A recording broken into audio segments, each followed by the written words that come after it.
buong drama ng buhay, aming isasalaysay. Ang drama mo. Live.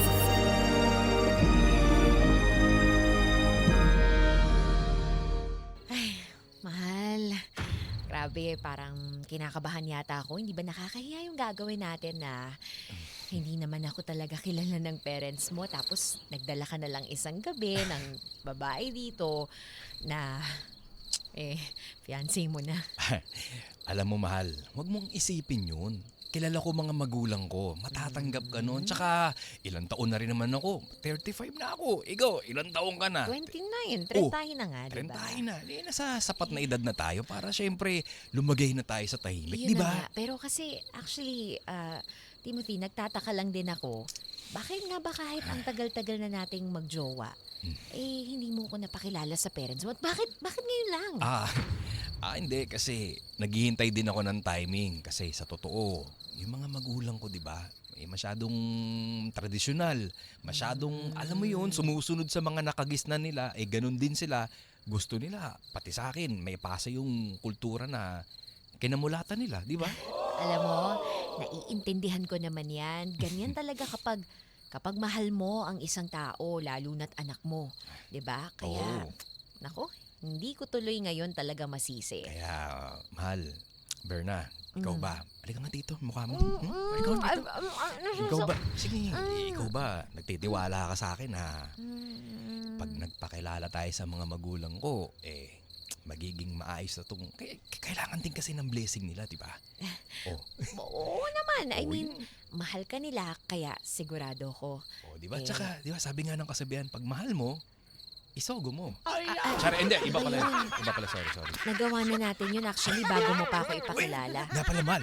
Oh. Wag mong sasabihin, lalong-lalo sa airmat ko na may naganap na sa atin kasi syempre, di ba nga tradisyonal sila? Ganun, ang tanda na natin Kahit pa, alam mo naman, nag-iisang anak lang ako. Okay, sige. Ano? Tara na. Halika na, pasok Oo, na tayo. sige, Kanina pa sige. naghihintay. Ma! Pa! Daddy! Daddy pala, mami. Daddy, mami! Mayaman nga pala kayo, kaya... Ikaw pala. Tuloy kayo, tuloy. Timothy. Kawan ka ng Diyos. Sino ba tong kasama mong babae? Daddy, mami, hello po. si Berna po. Good evening po. Magandang gabi po. Mano po, tita? Sorry. Wag mo na akong pagmanuhan dahil basa ang kamay ko. Oo nga, pumasok muna kayo maalamig sa labas. Tara muna. Ayan, upo kayo. Timothy, sino ba itong kasama mong kaibigan? Sandali nga, kinangayang salamin ko. Hindi ko maaninag. Mami, hindi ko po siya kaibigan. Anong hindi kaibigan? Anong tawag mo dito? Mami, Daddy, may gusto po sana kaming sabihin. Opo. Si Berna po. Hello po.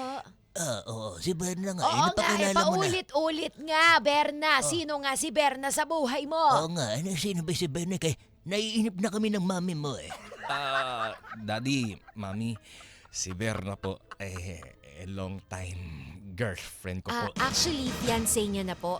Ano? Anong fiancé? Teka, fiancé, ibig mo sabihin ikakasal na kayo nitong kaibigan mo? Opo, Daddy, Mami. Opo. Teka lang. Sandali nga. Hoy, ikuha mo nga muna ako ng tubig at ako hindi makahinga. Sagalit lang, mami. Ako hinahapo din Sinarinig ko Timothy, ano Mami. itong ginagawa mo sa amin? Mami. Kalapastanganan! Oo nga, hindi mo kami nirespeto. Di ba sabi namin sa'yo, bago ka magjowa, paalam mo nun na sa amin ng mas maaga at hindi mo kami bibiglain. At bakit kung kailan malapit na kayong magpakasal, saka mo sa akin ipapakilala itong hindi ko naman maalaan kung anong klase bang ugali ang meron nito. Hindi Mami. naman po ako masamang tao, pero teka lang, Timothy ha. Berna. Actually, naiintindihan ko naman po kayo. Ito po kasing si Timothy, hindi ko po alam bakit ngayon lang ako ipinakilala, pero it's not yet too late, di ba? ba, Timothy? Yes, Mami. Actually, ipapakilala ko naman po talaga sa inyo si Berna na matagal na. Kaso tumatiming lang po ako. Bakit nga hindi mo ginawa? Alam mo na wala na ako ng gana. Sandali lang, kayo na lang muna dyan sa lamesa. Wala na akong gana. Mami. Mami, tita? Mami, Berna, pasensya na ha. Iho, iha, pasensya nyo na yung mami ni Timothy. Nahihiya lang yun eh. Yung hiya lang yun. Kaya ganun. Actually, Tito, ako nga po yung nahihiya. Alam ko naman po na talagang nakakabigla itong naging desisyon namin ni Timothy. Matagal ko na po kayo talagang gustong makilala pero sabi po ni Timothy, ano magsabi mo? Mahanap ka ng timing, di ba? Opo, Daddy. Kasi alam mo namang ugali ni Mami, di ba? Kaya mahanap lang ako ng timing bago ko ipakilala si Berna.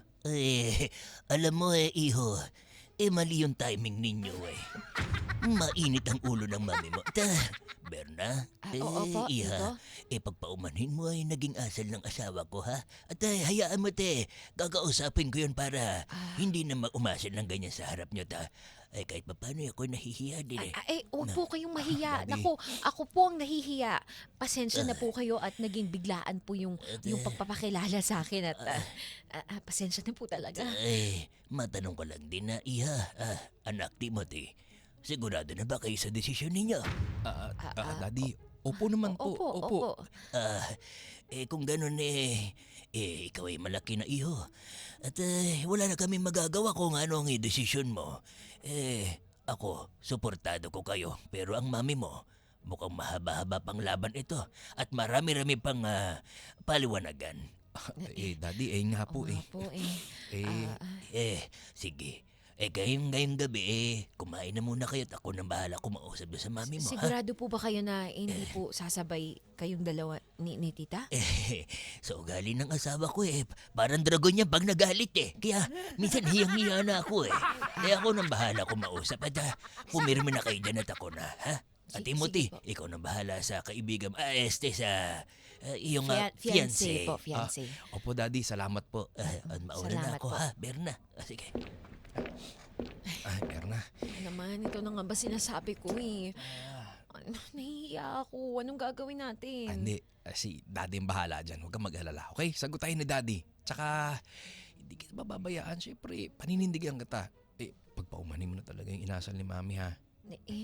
Kasi naman paano kaya yan? Ayaw ba sa akin ng mami mo? Hindi. Kilala ko ugali ni Mami. Nagulat lang yun. Siyempre, biglaan tong pagpapakilala ko sa'yo Tsaka, pagpaumanin mo na rin, kasalanan ko. Pero huwag kang mag-alala. Bukas okay na yun. Sige, i-reschedule na lang natin, no? Oo. At kumain na tayo. Gutom na ako Sige, pero wala na akong gana masyado. Susubuan na lang kita. Sige na nga. Mami, Daddy, si Berna po. Hello po ulit. Magandang gabi po. Ikaw na naman. Oo nga. Sadali nga. Teka lang. Tumabi ka nga muna, Timothy, hindi ka pa ba talaga natuto dun sa nakaraan, ha? Halos magkasakit ako. Hindi ako makakain. Nagkatrangkaso ako. Dahil sa stress na binigay mo sa Oo akin. nga, hindi mo iniisip yung kalagayan ng mami mo. Pero, mami, kausapin mo na maigay yung mga bata kasi... Huwag mo ako pakialaman kung paano ko didisiplinahin ng anak ko. Mami, nandito lang po ulit kami, Mami. Sana para po hingin po sana yung basbas nyo. Kasi po, magpapakasal na po kami ni Berna. Talagang makukulit din kayo, ano? At itutuloy nyo pa rin talaga yung kasal na yan. Kahit hindi nyo pa naman talaga kilala ang isa't isa ng lubusan. Mawalang galang na ho. Tita, patungkol ho doon sa sinasabi ninyong hindi ho namin kilala ang isa't isa ng lubusan. Sa katunayan ho, 7 years na ho kaming magkarelasyon. Opo, ni Ma. Timothy. Opo. Medyo long overdue na rin ho. At matagal na rin ho niya ipinangako itong kasal na ito. Ako na ho ang magpapakumbaba para humingi ng tawad sa inyo kung nabigla ho namin kayo. At nagugulat kayo ngayon na iintindihan ko po. Pero sana, bigyan niyo ho kami ng pagkakataon ni Timothy. Oo nga po, Mami, Daddy. Pagkakataon! Ang kapal din naman ng mukha mo.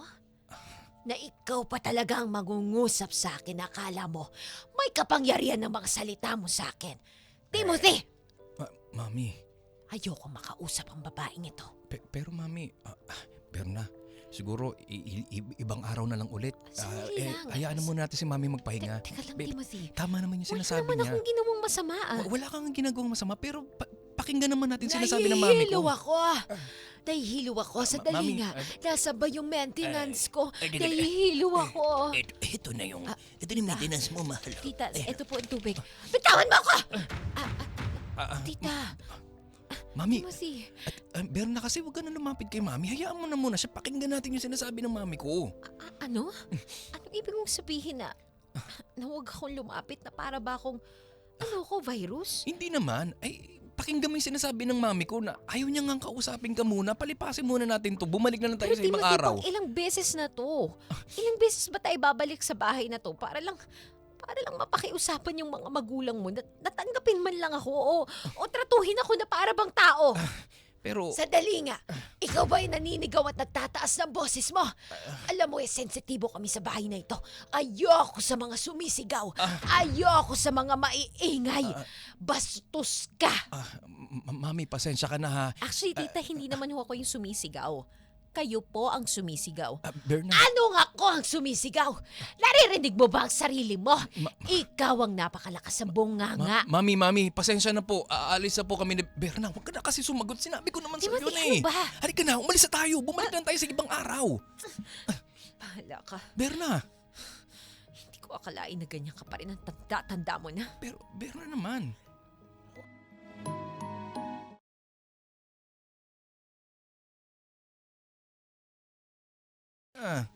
Halika na, bumalik na Ano lang nga tayo. ako? Bitawan mo ako! Berna naman. Akala mo ba hindi ko alam ang ginagawa ng mga magulang mo? Ha? Anong ibig mong sabihin ha? Matapang ka? Matapang ka? Sige! Ano ang gusto mong sabihin sa amin? Mami.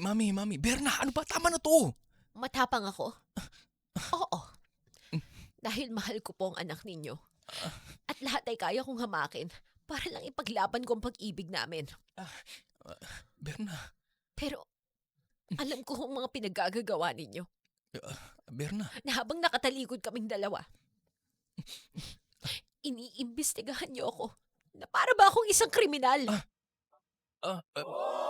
Berna. Para bang ang pwede ko na lang gawin at idulot sa buhay ng anak niyo ay kasamaan. Berna, ano itong sinasabi mo? Pinabibintangan mo pa mami ko? Wala akong kinalaman dyan. Mami, ano to? Natutulog lang ako lagi, hindi ko alam yan. Mami, Alam mo naman na nagkatrangkaso nga ako, di ba? tama nga. Bakit mo ako pagbibintangan? Napakabastos Oh. ng kaibigan mong yan. Berna, Bastos? Berna, tama na, Berna! Ako pa, sandali nga, Timothy. Narinig mo ba yung sinabi ko? At sinabi ng magaling mong ina? Berna. Sinabi ko, iniimbestigahan ako ng nanay mo. Kayo pwede naman niya akong diretsuhin. Pwede naman niya itanong sa akin yung mga bagay, kagaya kung saan ako nakatira, saan ako nagtapos sa pag-aaral, at kung magkano ang sahod ko sa kumpanyang pinagtatrabahuhan ko. Oo, Timothy, ganun kalala. Teka lang, ano ba nangyayari dito? Daddy. Ay, wala akong kinalaman dyan. Hindi ko talaga alam, Timothy, maniwala ka, anak. Wala kami ginagawang masama. akong ginagawa, hindi ko alam yan. Daddy, mami, pasensya na po kayo. Halika na, Berna. Sinungaling nyo rin pala, no? Berna, halika na. bitawan Umalis mo tayo. ko. Umalis tayo dito. Tama na to! Ano ba? Halika na. Ipagtatanggol mo pa talagang nanay mo? Tama na. Halika na. Halika na. Nasasaktan ako. Bitawan mo ako. Ayoko nga sumakay sa sasakyan. Uuwi ako ng mag-isa. Sumakay ka Magbubok na. lang ako. Sumakay ka na. Ayoko. Ano bang pinaggagawa mo? Ba't pati nanay ko pinagbibintangan mo ng kung ano-ano? Timothy, nasasaktan ako. Aray! Makinig ka nga. Kanina Ikaw ka ang pa eh. makinig. Ayaw ka magpapigil. Sinasagot-sagot mo yung nanay ko eh. Narinig mo bang sinabi ko? Ha? O talagang nagbibingi-bingihan ka pag tungkol sa mga magulang mo yung problema? Anong problema? Wala kang mang ginagawa sa nanay ko. Kanina ko pa sinasabi. Ha? Kahapon, nung makalawa, ilang beses nila ako pinuntahan sa kumpanya, bagamat hindi nila ako naabutan, ginawa nila yun on purpose para ipagtanong ako sa mga katrabaho ko, sa boss ko. Lahat na impormasyon tungkol sa akin, kayong pwede naman nila akong kausapin, Timothy, ito lang ako. Berna naman. Nasisiguro mo ba na nanay at tatay ko yun? Oo, Ha? dahil nakita ko sa CCTV, nagtatatakbo sila. Kala ko ba may rayuma na yung mga magulang mo, ba't ganon? Pagtungkol sa chismis, pagtungkol sa akin, at para hanapan ako ng butas, nagsisilitawan sila. Berna naman. Akala mo ba walang iniinda sa tuhod? Berna, hayaan mo naman siguro yung... Hayaan? Timothy, naririnig mo bang sarili mo? Ako yung babae na gusto mong pakasalan. Ako yung babae na gusto mong makasama pang habang buhay dahil bubuo tayo ng pamilya, di ba? Pero bakit parang huli ako sa prioridad mo, huli ako sa pinapakinggan mo? Berna, hindi naman sa ganun. Hindi naman sa huli ka sa prioridad ko. Ang akin lang, magulang ko pa rin yun. Respetuhin natin. Kung ano yung sinasabi nila, yun ang masusunod. Hinihingi nga natin yung basbas nila eh. Tapos nakipagsagutan ka pa sa harap nila? Ano ba naman yan? Sinasaway na kita, ayaw mo makinig sa akin eh. Timothy, dahil sinungaling ang mga magulang mo, I'm sorry. Hindi sila sinungaling, mga magulang ko yun. Kilala ko nanay at tatay ko. Sa'yo, oo. Pero dahil nandito ako at oo, hindi ko naman masisi na nabigla sila at nagulat sila. Pero pwede namang magulat, mabigla, nang makatao ka pa rin. Hindi yung ganito. Na para bang wala na akong ibang dinulot sa buhay mo, kundi kasamaan. Berna, wag naman ganito. Timothy, mahal mo ba talaga ako? Oo, mahal kita, kaya nga pakakasalan kita eh. Ang akin lang, ilagay natin sa lugar. Mga magulang ko pa rin yun, makinig ka naman sa akin.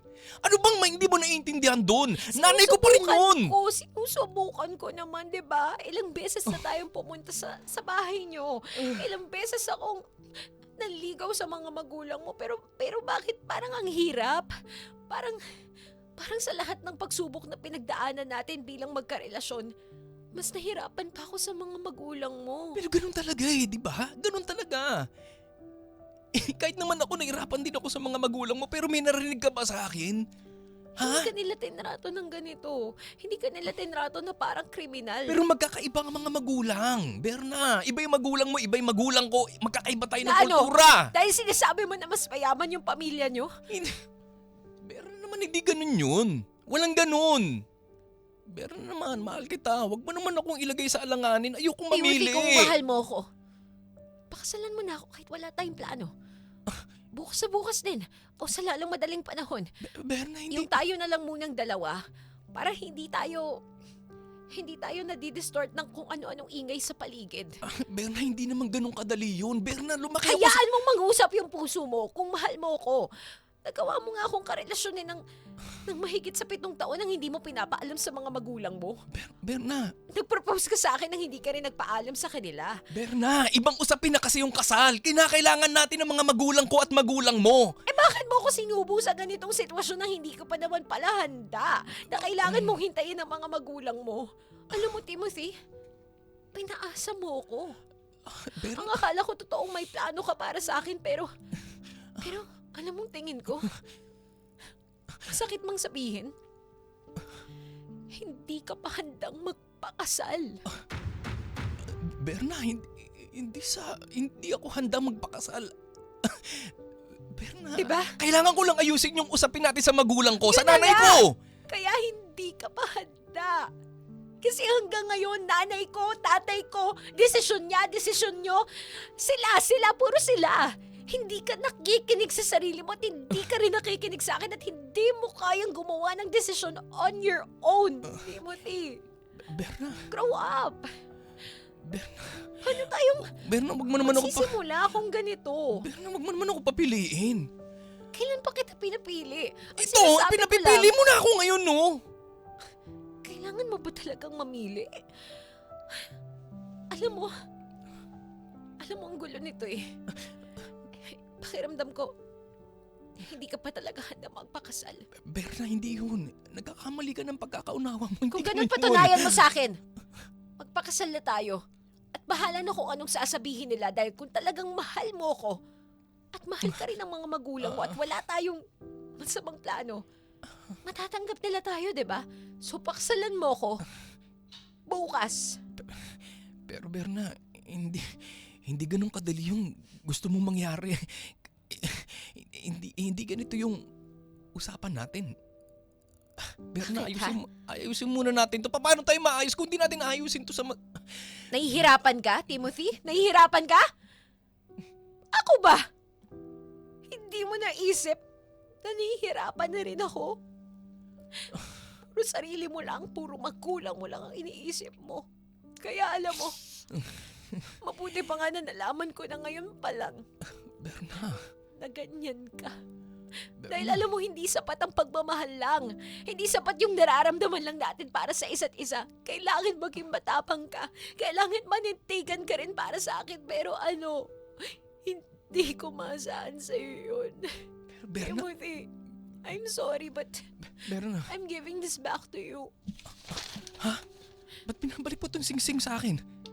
Ano ibig mo sabihin dito? Berna. Because this is supposed to be the start of a happy chapter. Pero parang dahil sa problema, pagsubok na to, narealize ko na Berna. kailangan ko nang pumunta sa susunod na kabanata ng buhay ko nang hindi ka kasama. Berna. I'm sorry. Berna. Berna. Berna. Berna. Hindi pwede ito. Ikaw ang gusto kong pakasalan. Ikaw ang gusto kong mapakasawa, Berna. Huwag mo naman ako iwan. Berna. Hindi po pwede ito. Mahal na mahal kita pero ayoko naman bastusin ng mga magulang ko, Berna. Huwag mo naman gawin sa akin to, Berna. Mahal na mahal kita, Berna. Berna. Drama mo.